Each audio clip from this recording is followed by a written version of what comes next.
سبيل الدموع سبيل مريح، تنهد يا صاحي كي تستريح، وبث الدعاء الخفي الصريح، يسعك الفضاء الرحيم الفسيح.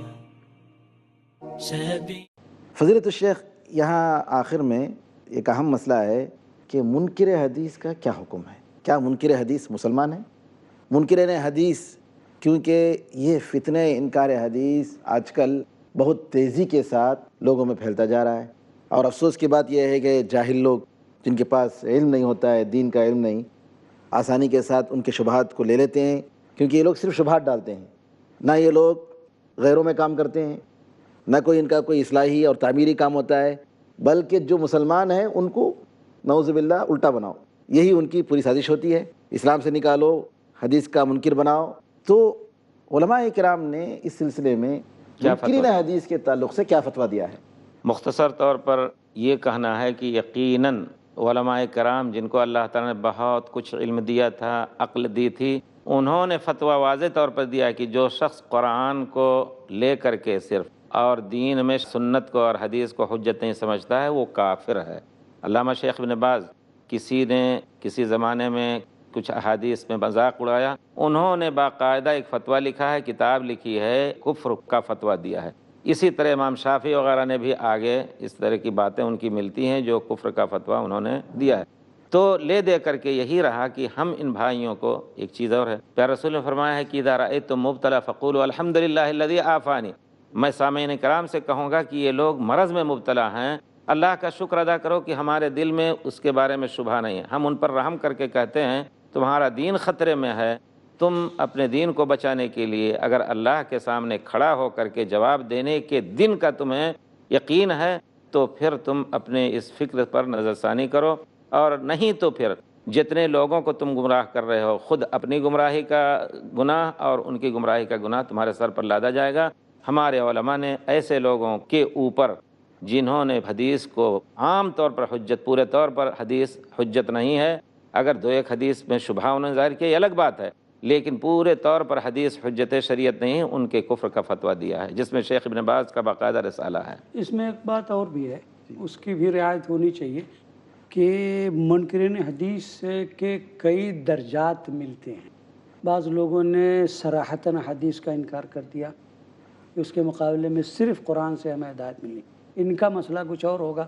کچھ لوگ ایسے ہیں جن کے فکر سے انکار حدیث کے چور دروازے کھلتے ہیں، جی تو ان پر بھی نگاہ رکھنے کی ضرورت ہے، ان کو باقاعدہ منکر حدیث کہہ کر کے اور ان کو اوپر کوئی فتویٰ لگانا، اس میں ظاہر ہے کہ ہمارے علماء کو بیٹھ کر کے پھر نہیں تو یہی بات ہم نے احتیاطی طور پر کی، جو پورے طور پر حدیث کو دو ایک حدیث میں شبہ ہو تو اس کے بارے میں بھی ان کو غلط کہا جائے، لیکن کفر کا فتویٰ لگانا صحیح نہیں، لیکن جو پورے طور پر کہتے ہیں صرف قرآن دین کا شریعت نامہ ہے اور حدیث کی کوئی اہمیت نہیں ہے، ان کے بارے میں کفر کا فتویٰ علماء نے دیا ہے۔ اپنے دین اور ایمان کی خیر بنانی چاہیے۔ محمد بن نصر المروزی بڑے امام گزرے ہیں 3 صدی ہجری کے، انہوں نے کہا ہے جب ان کے پاس موضوع پر مسح کرنے کے تعلق سے مسئلہ آیا اور یہ معلوم ہوا کہ کچھ لوگ اس کو انکار کرتے ہیں، انہوں نے کہا کہ اگر کوئی شخص اس کا انکار کرتا ہے تو جتنی حدیثیں آئی ہیں وہ ساری حدیثوں کا انکار کرنا اس کے لیے ضروری ہے، اور اگر ایسا کرتا ہے تو اسلام کی جماعت سے وہ نکل گیا، مسلمان نہیں ہے۔ اگر دوسری حدیثوں کو مانتا ہے اور اس کا انکار کرتا ہے تو وہ بھی پوری حدیث کا گویا منکر ہو گیا۔ اور امام آجوری رحمۃ اللہ علیہ فرماتے ہیں کہ اللہ تعالیٰ نے اپنی کتاب میں جتنی چیزیں فرض کر رکھی ہیں ان میں جو بھی احکام ہیں رسول اللہ صلی اللہ علیہ وسلم کی سنت کے بغیر سمجھنا مشکل ہے، اور یہ مسلمانوں کے سارے علماء کا قول ہے۔ اگر کوئی اس کے خلاف کہتا ہے تو مسلمانوں کی ملت سے نکل گیا اور ملحدین کی ملت میں داخل ہو گیا۔ یہ پرانے علماء کا فتویٰ ہے۔ جی، قرن رابع 4 صدی ہجری کے عالم ہیں امام آجوری، اپنی کتاب شریعہ میں جز نمبر 1 صفحہ نمبر 412 میں انہوں نے یہ فرمایا ہے۔ علامہ ابن حزم رحمۃ اللہ علیہ کہتے ہیں کہ اگر کوئی شخص یہ کہتا ہے کہ ہم قرآن میں جو کچھ ہے صرف اس کو لیں گے اور اس کے علاوہ دوسری چیز کو نہیں لیں گے، یعنی حدیث کا انکار کریں گے، تو امت کا اجماع ہے کہ وہ کافر ہے۔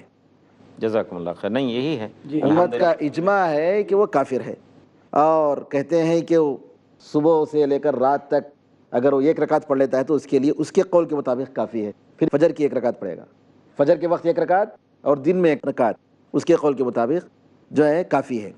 اور ایسا کہنے والا کافر ہے، مشرک ہے، حتیٰ کہ حلال الدم والمال کہا ہے انہوں نے. جی جی توبہ لی جائے. اگر توبہ نہیں کرتا ہے تو اس کو کچھ لوگوں نے کہا توبہ بھی نہیں لی جائے گی. اس کو اگر اسلامی ملک میں رہتا ہے تو اس کو جینے کا حق نہیں ہے، تاکہ دوسرے لوگوں کے لیے گمراہی کا سبب نہ بنے اور یا پھر چیلنج کرتا ہوا نکلے. یعنی یہ فیصلہ کرنے کا حق اسلامی عدالت کو ہے، نہ یہ کہ عوام خاص عوام کو کسی بھی حد کوئی کو حد جاری نہیں کرنے کا پہنچتا حق کہ نہیں وہ حد پہنچتا. جاری. تکفیر کا مسئلہ بہت سنگین مسئلہ ہے.